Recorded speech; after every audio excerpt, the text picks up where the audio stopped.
Wih, halo bro. Halo Man, Gimana nih? Sorry ganggu malam weekend lu ya. nggak Udah apa-apa, nggak izin, apa-apa. udah izin bini kan? Udah izin.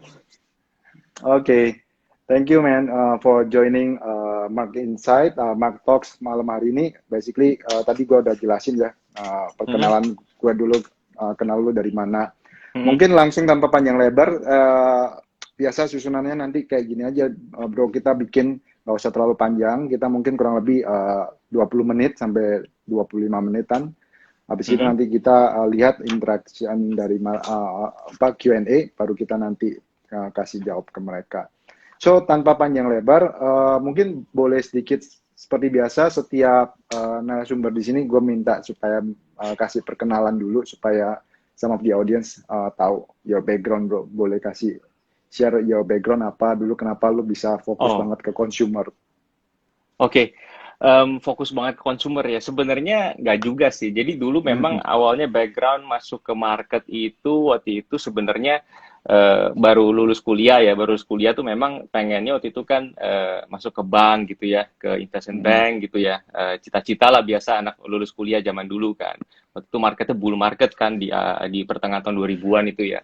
Nah, terus Mhm. nggak ada kerjaan tuh man. Nggak ada kerjaan karena udah mulai peak marketnya, udah mulai berasa apa housing market collapse gitu kan. Jadi akhirnya ya udah Mhm. deh, yang ada aja deh diambil pekerjaannya gitu kan.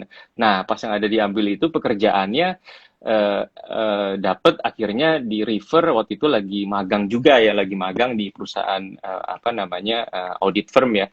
Jadi lagi magang, Mhm. bosnya bilang ini ada nih opportunity kalau nggak mau jadi auditor di sekuritas gitu kan. Ya udah deh cobain gitu kan.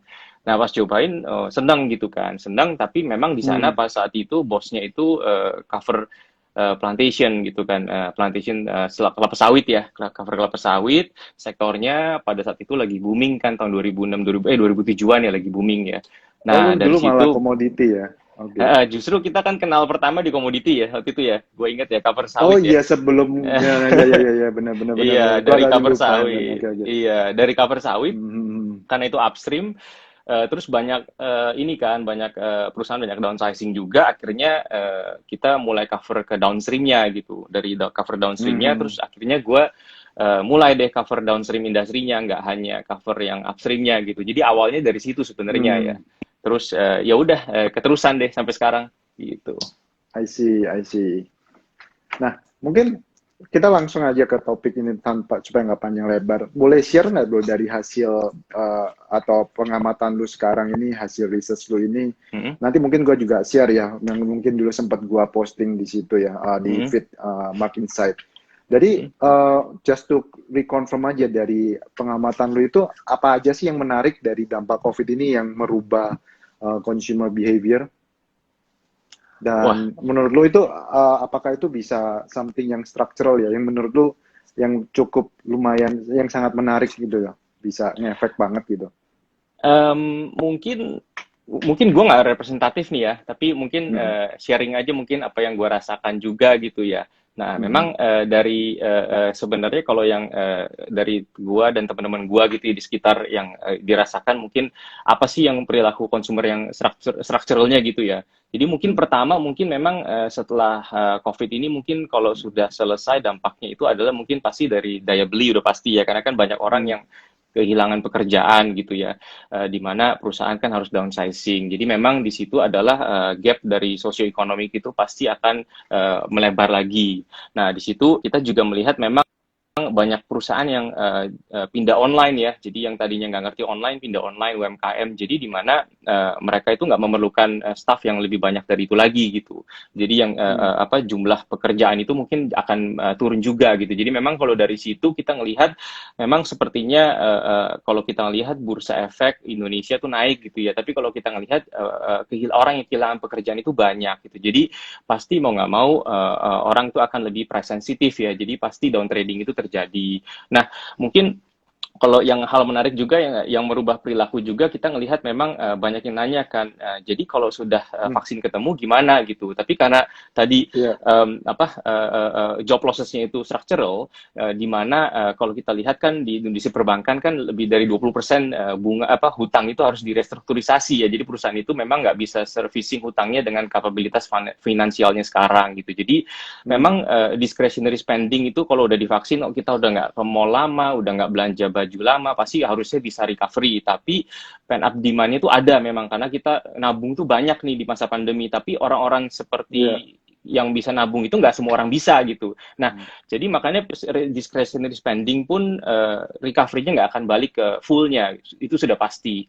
Nah, yang kalau kita lihat mungkin yang dari sisi discretionary spending, mungkin yang one off itu mungkin adalah traveling. Jadi kalau gua ngelihat ya, pasti orang akan tetap traveling itu balik ya. Tapi mungkin discretionary spending yang lain yang dulunya mungkin baru sadar setelah pandemi, oh kita tuh spending banyak sekali di hal-hal seperti ini.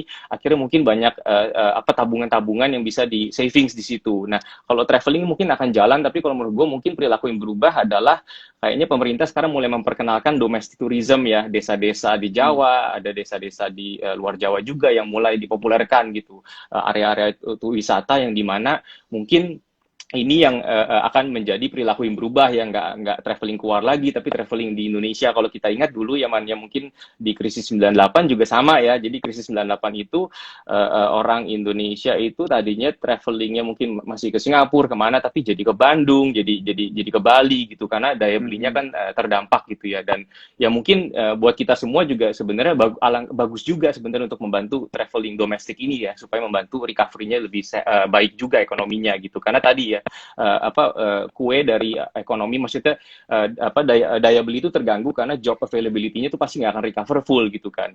Jadi alangkah baiknya jika bisa diserap dengan sektor-sektor lain yang bisa dinominasi nanti gitu. Dan yang mungkin beberapa hal yang bisa struktural adalah adopsi digital juga ya. Jadi ini kan sudah di leapfrog ya experience-nya ya, dimana kalau kita lihat yang bisa structural adalah mungkin belanja online ini kita jadi tahu belanja hal A, B, C, D gitu ya, beberapa yang kita butuh grocery ternyata bisa online gitu. Nah, meskipun mungkin kalau home entertainment menurut gue sih kayaknya nggak mungkin structural juga ya, karena memang orang namanya manusia kan butuh bersosialisasi, jadi pasti balik lagi. Tapi beberapa hal mungkin bisa jadi structural dan mungkin akan stay gitu loh.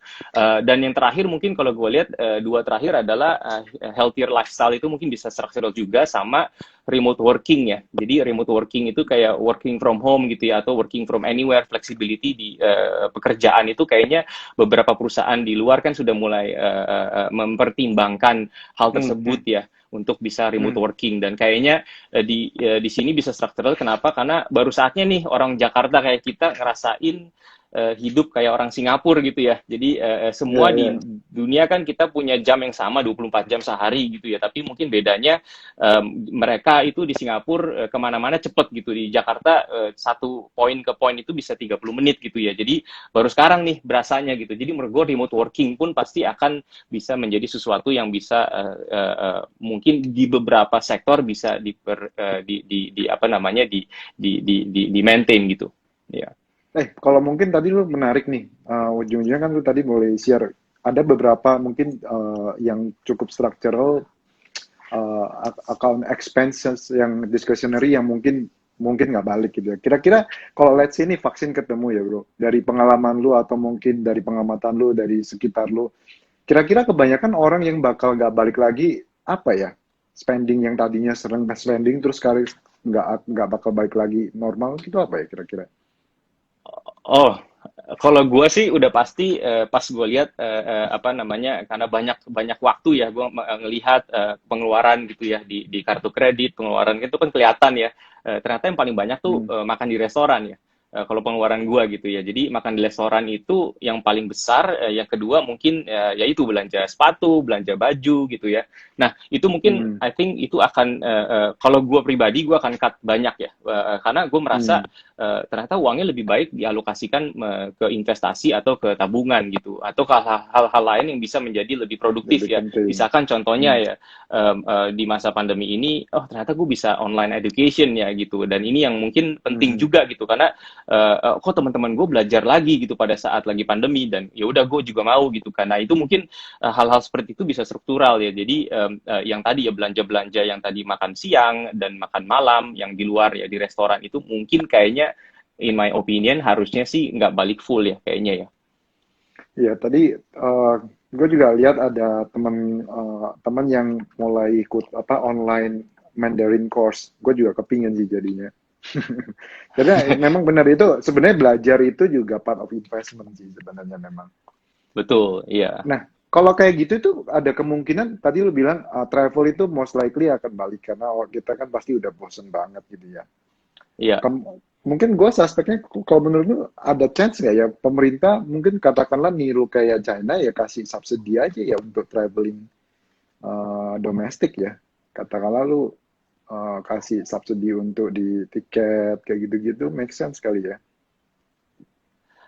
Ya mungkin kan yang sekarang lagi dipertimbangkan kan sebenarnya voucher cashback ya untuk belanja di program misalkan Oh, program yang Bangga bangga Buatan buatan Indonesia ya. Indonesia. Iya, itu kan untuk menolong UMKM ya. Jadi dikasih cashback kalau kita belanja, dapat cashback voucher berapa 600-700 ribuan ya kalau nggak salah yang rencananya 750 ya, nanti. Jadi 750. bisa ya 750 ribu ya. Ya bisa aja sih sebenarnya ya, dan itu mungkin baik juga gitu karena ya tadi tourism itu kan job labor intensif ya. Sedangkan dengan adanya pandemi Hmm. ini banyak perusahaan automation nanti takutnya gitu kan. Jadi ya mungkin Hmm. mungkin itu adalah ide yang sangat baik ya. Hmm. Jadi kalau kira-kira nih, kalau lu lihat opportunity atau threat yang biasa bisa ngefek itu kemana aja ya bro? Kalau kayak gini jadi bisa Maksudnya dari threatnya sisi kemana? kenapa? Katakanlah misalnya Oh, kan ini kan ada sektor-sektornya gitu ya. sesuatu, iya kira-kira akan menimbulkan peluang bisnis apa nih mungkin kalau dari pengamatan lu Iya. mungkin siapa tahu di sini ada beberapa audiens yang di real sector kan mungkin mereka Mm-mm. get some insight Iya. mereka mau katakanlah mau dagang apa yang menarik terus Iya. bakal Iya. mana yang beneran struktural yang bakal kena gitu kan. Mungkin mungkin hal pertama yang mesti dilihat adalah perilaku perubahan yang paling obvious ya seluruh dunia itu kan sebenarnya digitalnya ya. Jadi adopsi digital itu tiba-tiba leapfrogging di seluruh usia gitu, di seluruh usia dan di Oh seluruh ini coba income gua share ya, segment. Iya. gue kayaknya ada materi yang menarik sambil lu Oh, ini oke. online ini ya yang online ini dulu sempat saya share teman-teman ya nanti bisa dilihat di my feed nih. Oh ini sorry ketutupan ya. Ketutupan foto gue juga nggak ngerti ini cara ngaturnya gimana. Tapi intinya nih cara bacanya biru itu yang makin banyak activity untuk ke online, merah itu yang masih nggak terlalu banyak activity. Hmm. Ya, go ahead bro. Sorry.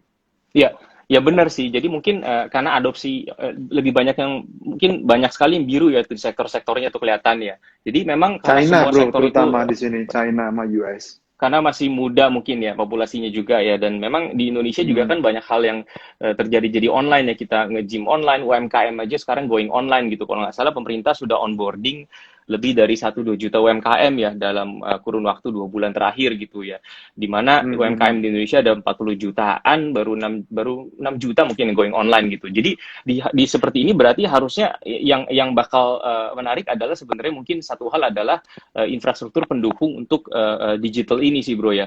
Jadi Hmm. banyak kan seperti mungkin nggak hanya mungkin yang kalau kita tahu kan perusahaan delivery gitu misalkan ya, tapi juga di sisi lain kan back end-nya misalkan big datanya, data centernya, atau mungkin misalkan apa namanya cyber security gitu ya, di mana semua perusahaan Hmm. tuh going online. Jadi kalau gua jadi orang jahat gitu ya, ikannya di laut tuh makin banyak gitu kan untuk gua bisa curi Hmm. datanya segala. Jadi infrastruktur pendukung ini akan menjadi sangat bisnis yang cukup booming juga gitu. Di sisi lain kita juga melihat bahwa dengan adopsi online ini memang retail sektor itu pasti akan terkena dampak ya secara lebih struktural, di mana Hmm. penetrasi online ini kan naiknya leapfrog ya. Jadi kalau kita lihat di tempat lain yang terjadi adalah seperti di Amerika dan di Tiongkok itu adalah perusahaan Amazon dan Alibaba itu membeli perusahaan retail offline karena mereka juga pada titik tertentu mereka sadar nggak mungkin belanja itu semuanya akan online. Pasti beberapa produk Hmm. itu Hmm. membutuhkan physical context ya untuk supaya kita lihat Ya, ya. barangnya, Physical ada presence lah. experience-nya gitu. Iya, physical presence ya, ada experience-nya gitu. Jadi mungkin convergence-nya atau mungkin orang itu mungkin jadi perusahaan retail itu mungkin juga yang punya nationwide presence itu mungkin juga bisa diakuisisi oleh perusahaan online di sini lebih cepat mungkin trennya itu ya. Dan yang ketiga kita ngelihat Benar, benar, mungkin benar.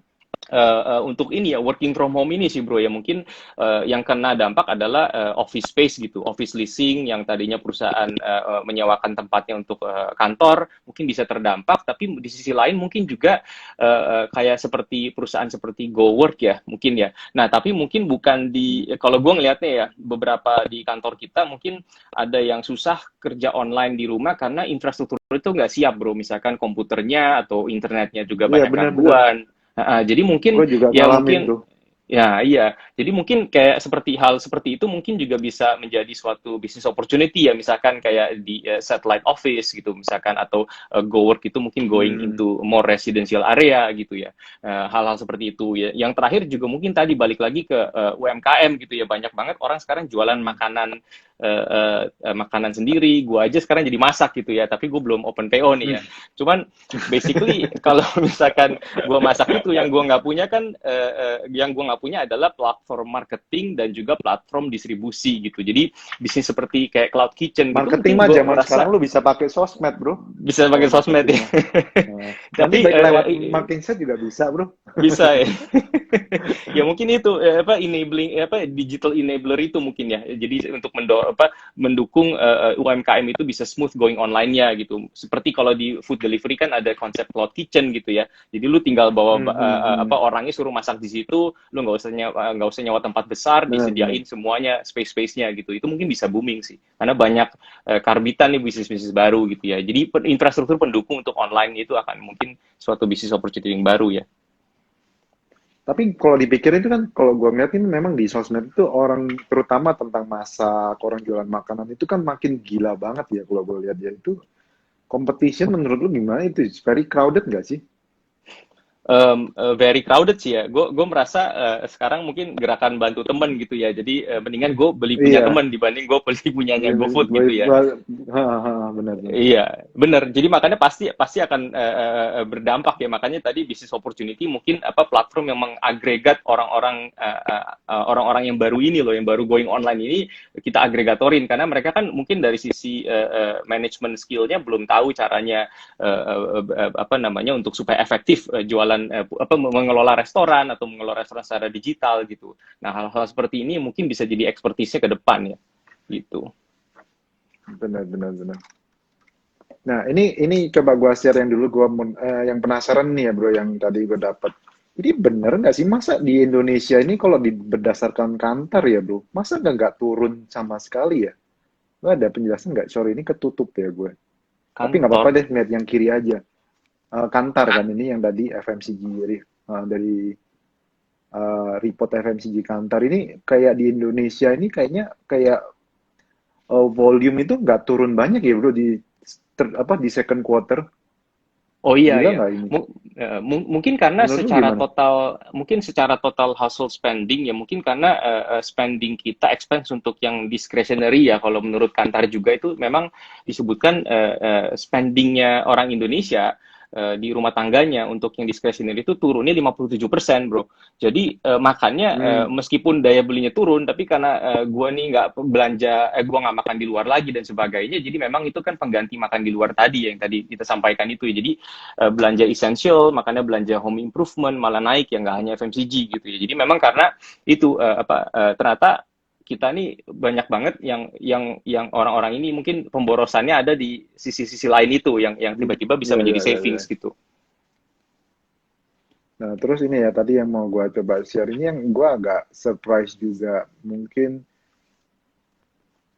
nah ini juga lumayan menarik nih guys, datanya ya dari Kantar ya. Jadi kalau dilihat dari sini, sorry, HSM itu apa ya bro ya? Hypermarket, supermarket ya harusnya ya. Oke, oke. Hypermarket, supermarket yang turun, tapi specialty store. Nah, ini yang gua agak bingung loh. Oh, ini sorry, ini penetration ya. Tapi frekuensinya specialty store kok lebih naik banyak ya? Ini yang gua agak bingung dari reportnya Kantar, Specialty ya kan? store. Frekuensinya malah naik 11% loh. Sorry, specialty store itu apa ya untuk FMCG? Itu. Hmm, gue juga not sure ya. Tapi gue pikir tadinya kan kalau specialty store itu kan lebih kayak toko-toko yang memang lebih khusus. Tadinya gue pikir tadinya hubungannya dengan retail. Soalnya kalau Specialty diamatin ya, store. kalau kita amatin ya kayak terakhir ini ya setelah reopening, mall atau tempat-tempat nongkrong yang memang ada unique konsep itu jauh lebih gila bludak trafficnya loh dibandingin memang mall yang udah kehilangan konsep gitu ya kalau kalian perhatiin. Jadi orang itu kayak sekarang itu kalau mau pergi ya perginya ada have a purpose gitu loh, nggak mau pergi sembarangan. One stop langsung ya. Iya, kalau gue sih ngeliatnya gitu. Mungkin ya kan kayak specialty store kan, tapi ini FMCG ya, gue hardware nggak masuk di sini kali ya. Apa Ini itu masuk retail nggak ini ya? ya? Itu apa itu drugstore ya? Farmasis ya? Enggak ya, bukan. Oh, bener juga kali drugstore kali ya masuk di sini specialty store. Nah nah kalau menurut lu ini yang menarik juga bro, yang mau gua coba tanya ke lu, ini kelihatan nggak ya kebesarannya? Nah ini kan kalau dilihat, ini dari Nielsen ya, sorry ini chartnya gua lupa ngecil ini. Ini kan yang paling gede kan memang purchase of hand sanitizer, kemudian masker. Ini yang lumayan cukup dominan kan, yang naiknya cukup banyak gitu ya, yang mendominasi apa pertumbuhan yang cukup gede gitu ya. Terutama terus itu kelihatan stop dining out kan juga naik. Nah, menurut lo ini bakal part of the structural story atau cuma temporary sih? Yang beberapa pasti temporary ya. Tadi balik lagi yang seperti misalkan traveling ya itu mungkin ya itu sudah pasti kan temporary ya. Cuma mungkin porsinya yang domestik sama overseas travelingnya mungkin berubah ya. Kalau yang sanitizer udah pasti Hmm, kan itu mungkin temporary ya, sama masker gitu ya. Cuman untuk yang misalkan apa reading the news atau misalkan mungkin health supplement itu mungkin bisa lebih ada faktor nggak strukturalnya juga ya dibandingkan temporary ya. Yang lainnya gue nggak kelihatan tuh ya. Apalagi itu ya bawahnya. ya ya ya. Bawahnya nggak kelihatan tadi. Terus ini juga ada data yang mungkin aku mau coba share yang cukup menarik ya, guys. Ini sorry ini ketutupan. Gue nggak ngerti nih cara mindahin pictures gua supaya nggak ketutupan. Nah Tapi itu yang menarik di makanya sini, business opportunity itu ya digital enabler. benar. Gue masih agak gaptek nih, jadi gue nggak ngerti ngaturnya.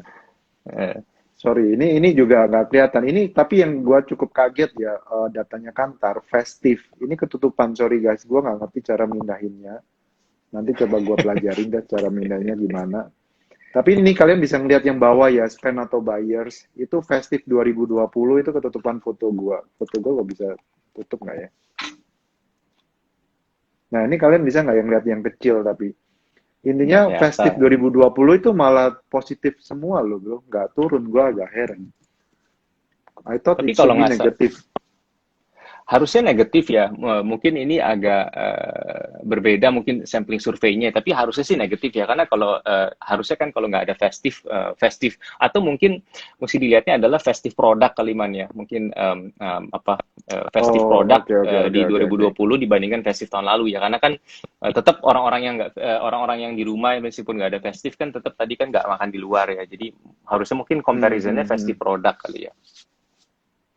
Oke, udah hampir 30 menit nih, nggak berasa. Oke, sebagai penutup mungkin lu tadi kesimpulannya yang gua tangkap dari lu basically yang bisa kembali normal itu traveling ya. Kemudian salah satu expense lu yang cukup besar akan lu cut dan mungkin susah kali normal kan basically dining out Makan ya. siang. Makan siang gitu ya. Iya. Nah, kalau makan siang lu kalau misalnya ngantor lagi masa kan balik lagi, Bro. Oh, tapi kan dari sisi Bisa bawa pemilihan dari rumah. makanannya, iya pemilihan makanannya kan mungkin bisa lebih less fancy ya. Jadi gue bisa mungkin Oh, saving lebih banyak gitu kan, atau mungkin kalau lagi weekend gue nggak perlu makan yang heboh-heboh gitu karena gue bisa masak sendiri sekarang yang heboh-heboh itu dan gue sadar harganya restoran itu makanya gross marginnya bisa di atas 50% ya bro. tapi berarti kalau lu ditanya misalnya activity online itu udah berapa persen, Bro, so far? selama 5 bulan Activity ini? gua. Spending online lu, apakah udah Oh, kayak 70% kalau gitu kali? gue dari bulan, jadi kita WFH itu kantor gue dari bulan Maret, mungkin minggu ketiga ya. Itu gue dari pada saat Hmm. itu sampai sekarang, gue belum pernah satu kali pun ke grocery. Jadi gue semuanya grocery-nya online gitu. Itu kalau Wow, grocery ya. Jadi oke. grocery gue makin online dan gue tahu ternyata misalkan contohnya ya gue belanja misalkan mungkin ya istri gue misalkan belanja untuk seafood atau misalkan belanja untuk daging gitu. Dan kita ternyata Hmm. tukang-tukang ikan di pasar itu udah punya WhatsApp-nya. Jadi tinggal dipesan, nanti mereka kasih tahu pick up jam berapa, langsung kirim Gojek gitu. Jadi datang gitu. Jadi gue nggak perlu kesana lagi gitu, udah tahu mereka udah punya WhatsApp gitu. Jadi nggak hanya Unilever misalkan jualan es krim Moss pakai WhatsApp ya, tapi tukang ikan gue juga sekarang pakai Hmm. WhatsApp. Jadi bisa dibilang hampir semuanya sih, bro. Mungkin hampir semuanya sih. Keren, Jadi keren, keren, keren. hampir semuanya ya. Nah, oke, terakhir ya, mau penutup ini, menurut lu, mungkin lu ada ini nggak ya, apa, insight, mungkin pesan-pesan buat audiens, apa yang boleh lu share? Ini kan mungkin gue tahu bahwa beberapa temen di sini waktu kita ngelakuin food waktu itu memang nggak semua orang mengalami apa, uh, saving yang cukup banyak, tapi banyak juga orang yang mengalami penurunan gitu kan, karena mungkin terdampak dari COVID. Dan kayak lu bilang tadi kan, sosial ekonomik ini akan terjadi gap yang cukup besar gitu kan. Mungkin lu ada uh, atau insight untuk memberikan masukan ke teman-teman gitu kan, bro. Iya, mungkin kalau dari sisi hal itu memang kalau dari sisi gue melihat mungkin banyak mungkin bonus mungkin mungkin bonus mengecil di tahun ini ya mungkin gaji juga ada beberapa penundaan gitu ya. Tapi memang di sisi Hmm. ini memang memang banyak orang kan menyiasati ini dengan berdagang ya mungkin jualan online dan teman-temannya bantu beli makanan yang mereka produksi gitu ya. Tapi memang di sisi lain kalau gue ngelihat masing-masing orang balik lagi berbeda-beda ya. Tapi kalau dari sisi pribadi gue melihat bahwa dengan work from home ini yang gue lakukan adalah gue juga mau melipfrog skill set gue. Jadi misalkan kita balik lagi kantor nih, Hmm. mana misalkan kita balik lagi kantor, perusahaan bekerja lagi gitu, perusahaan beraktivitas lagi dengan normal. Nggak semuanya itu akan sama loh manusia-manusianya ini. Dalam arti Benar, mungkin ada benar. yang bisa belajar A sampai Z udah ngerti gitu ya. Misalkan tadi lu masuk kantor lu bisa bahasa Mandarin gitu misalkan ya. Nah, sedangkan Hmm. ada juga orang yang nggak memanfaatkan si work from home ini di mana mereka mungkin tetap melakukan aktivitas yang tidak produktif gitu. Jadi gue melihat ini saatnya kita bisa produktif di mana kalian semua harus mungkin upgrade education level kalian gitu. Jadi yang misalkan kalau Hmm. kita di dunia capital market ya bagaimana caranya supaya kita belajar sektor industri lain, bagaimana cara kita belajar untuk beranalisa lebih dalam, lebih tajam gitu. Karena kenapa? Nanti pada saat balik ini sama aja orang ini bisa berubah skill setnya, IQ-nya bisa berubah, skill setnya itu bisa berubah gitu. Jadi kita harus tetap produktif untuk tetap belajar gitu. Dan zamannya sudah berubah pasti ya post COVID ini. Dan yang kedua mungkin dari sisi financial planning itu ya. Jadi mungkin buat teman-teman yang tadinya mungkin nggak punya alokasi ke tabungan, investasi ataupun asuransi gitu. Dan ini mungkin saatnya untuk Hmm. berkaca balik gitu, di mana kita mesti menyisihkan dari pendapatan kita itu untuk hal-hal tersebut karena banyak sekali kejadian yang tidak bisa terduga gitu seperti pandemi ini dan ini kan krisis ini selalu terjadi ya karena ekonomi itu roda berputar gitu. Jadi mungkin dua hal itu kali ya yang paling penting ya menurut gua ya. Okay, thank you, man. Great. I think gue totally agree sih with you. Mungkin saya juga bilang, sering saya bilang kan kalau di Mark Insight bahwa manfaatin perkembangan digital ini, jangan sampai kalian itu hanya terlena pakai digital untuk something yang non produktif gitu ya. Tapi manfaatin karena dunia digital sekarang ini kan banyak yang orang-orang berbagi ilmu ya. Kalian juga bisa belajar banyak dari Mark Insight. Makanya itu sebabnya saya bawa beberapa teman yang saya kenal di market untuk bisa berbagi pengalaman maupun ilmu mereka supaya membantu kalian juga mendapatkan wawasan baru juga. Dan saya lihat banyak anak-anak muda di sini juga banyak vlogger maupun YouTuber cukup berkualitas ya. Jadi kalian harus manfaatkan itu. Setelah kalian dapat ilmunya, kalian bisa menerapkan langsung juga. Kalian bikin akun yang digital lainnya gitu ya, kayak tadi berdagang. kayak Joser ini. Wah ini ada apa ya? Wah gua selama work from home kerjanya nonton drama Chinese and Korea. Eh, Nggak apa-apa, bisa bahasa Korea kan. gue siapa tahu belajar Korea, bahasa Korea cuy. Kayak tadi bilang, gua jarang nonton Korean, jadi gua nggak ngerti bahasa Korea nih. Bahkan mungkin lu kalau orang-orang yang demen nonton Korea ya, jadi kalian itu memang harus jeli ya menurut gua. Kalian nonton Korea, kalian mau ngelakuin apapun itu sebenarnya semua ada kesempatan. Kalau kalian nonton Korea terus kemudian kalian bisa tahu nih trennya apa, minuman apa. Kayak kapan hari itu yang kok jadi lupa sih? Mungkin Cua inget coffee yang lagi ngetren banget waktu itu gara-gara ngikutin drama Korea itu coffee apa sih? Gue jadi lupa. Dalgona. Dalgona, benar. Ya, dan which is itu enak dan gila guys, murah banget bikinnya. Lu cuma perlu Nescafe berapa itu paling lu? Cuma mungkin harga pokoknya kalau gue hitung kasar waktu itu mungkin cuma 3.000 lu udah jadi men, Dalgona. Enak banget lagi. Oke, mungkin ada Oh itu pertanyaan spending guys. kopi juga gue akan cut sih. Spending kopi lu cut ya? Gue masih demen ngopi sih. Harus cut. Enggak, maksudnya Harus ya? ternyata bikin kopi sendiri lebih enak kan.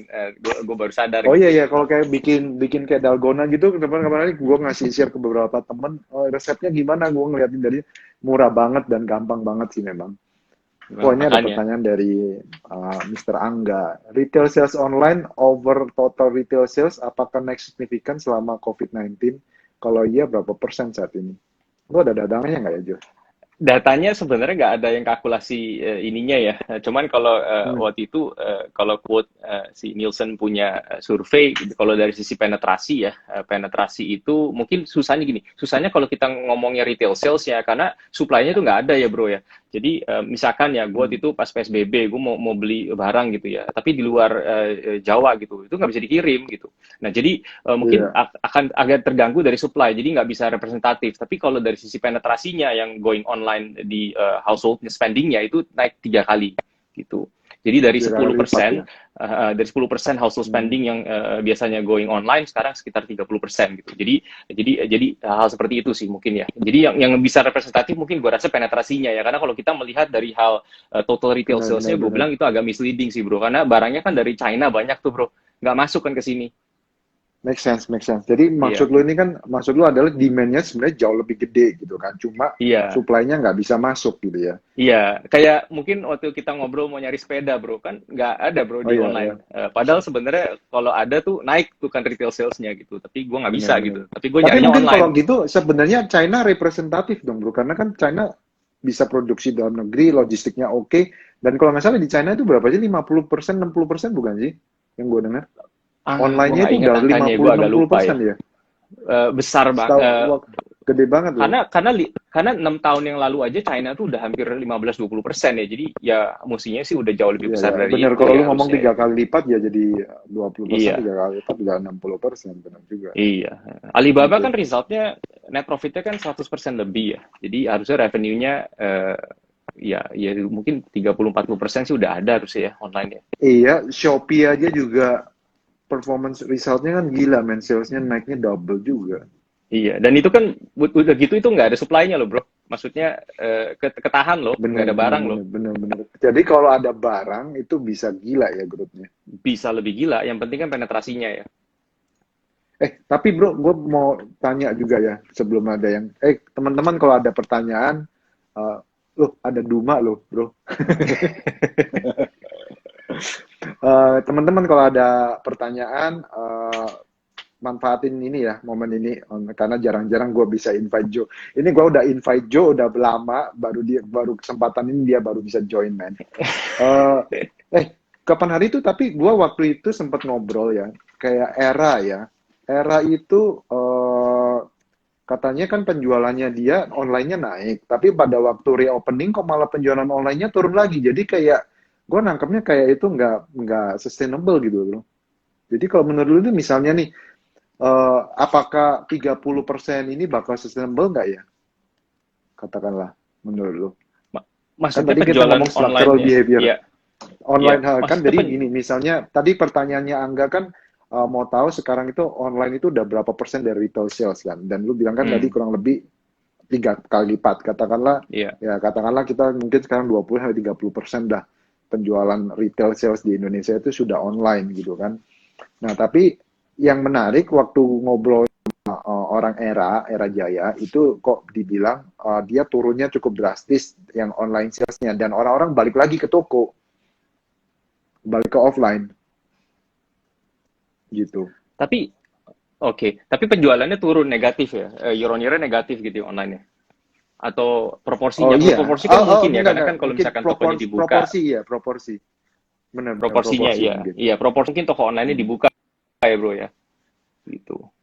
Hmm. Dan mungkin di satu sisi mungkin juga kan ya selain selain offline stores dibuka, balik lagi kan sebenarnya kalau dari sisi masyarakat yang bisa menikmati online itu juga kan nggak banyak kan. Jadi makanya kalau proporsi agak susah kita ngomongnya ya. Karena kan tadi ada anomali tiba-tiba ditutup lagi gitu kan. Jadi mungkin agak susah ya kalau ngelihat dari situ ya. Aku lebih suka ngelihatnya dari penetrasinya ya. Jadi berapa jumlah household yang Hmm. memang udah going online karena pandemi ini ya.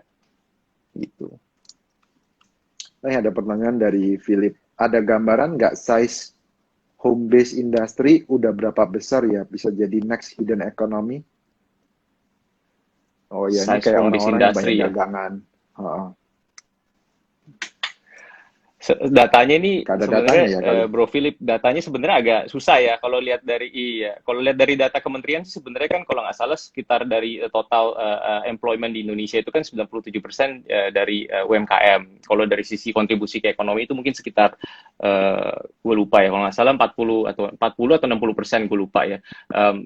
Ke depannya harusnya sih ini kan krisisnya ngehit UMKM ya. Cuman memang banyak UMKM baru yang lahir dari sini, Bro ya. Jadi kalau kita lihat Iya, iya pemerintah benar. sendiri sudah digitalize sekitar 2 juta ya UMKM itu masuk baru lagi ya di 2 bulan terakhir. Jadi sebenarnya sih home base industry-nya seharusnya bisa mungkin akan naik juga ya, Bro ya. Karena banyak sekali karyawan yang kena job losses itu banyak sekali kan yang pemecatannya.